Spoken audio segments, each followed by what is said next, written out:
অ দস্তি ঔ এইটো যে মই টেষ্টনত কামুৰি দিলে এইটো উইচ কৰিম নে আধামান কাটি দিয়া শুনাচোন কোৱা মোক কিন্তু দুখন পাত দুটা বাতি লাগিব দুখন পাত দুটা বাতি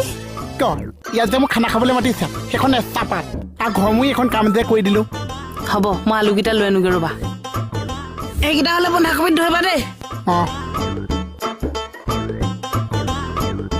অ মাষ্টৰে বহি আছে চুনিয়া এই কাটিব দিছে তই কেলে আহিছ খানা খাব খানা খাব আহিছ তই বাজেট তই জান নাজানো 800 টকা মাংসত 5 টকা মছলা তই মাজত কিয় সোমাইছে কমল তই পাতিছা নেকি ন খানা বাইদেউহে পাতিছি কি কথা ক'লিছ যাচোন যা কিয় যাম কিয় মাজত সোমাইছে কিয় যাম ঐ মালিকে শুনিলে খেদি আহিব খানা চেচ হ'ব বহ কমল বহচোন মানে ইয়াক তুমি মাতিছা অ 800 টকা মাংস আনিছা 5 টকা মছলা পেকেট আৰু কাক খাবলৈ মাতিছা এই বহি থাকচোন বহি থাক তালে যাইছিলো মই ঐ তই নাখা যদি ওলাই যাও ইয়াক কিন্তু মই চকলীয়া পালাম এই। চকলীয়া পালাম লাগি নাথাকিবা তুমি আলু গুচোৱা আলু গুচোৱা আলু গুচোৱা। আলু গুচোৱা